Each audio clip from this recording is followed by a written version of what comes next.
This is a sensitive issue because the men and women on the borders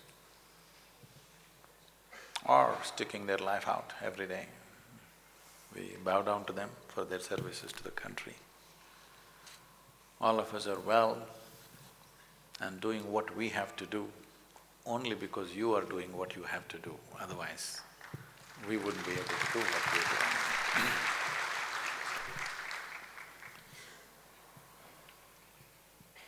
Death is a constant companion for everybody.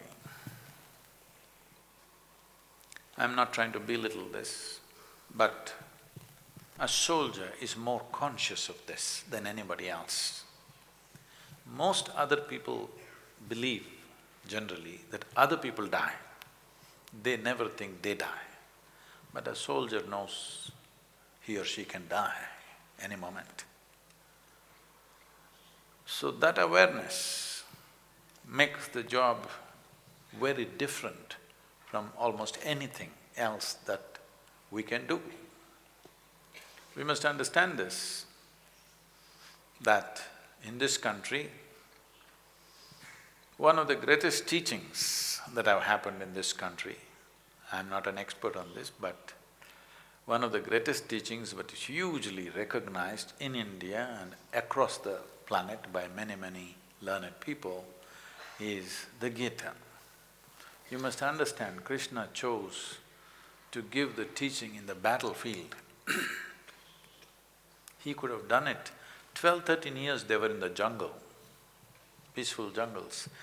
He could have given the teaching there, they could have set up an ashram and given a teaching, but he chose battlefield because a human being never realizes the nature of who or she is unless mortality is hanging in their face. The reason why I'm constantly talking about death, I refer to people's death, but then it becomes very oppressive if I keep on talking about their death, so I keep talking about my death. To a point where recently somebody asked, is Sadhguru healthy? Is something wrong with his health? Nothing wrong with my health. But you may be healthy, but you still die.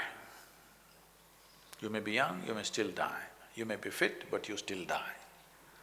Only when you're conscious of your mortality, exploring the nature of my existence becomes a natural aspiration.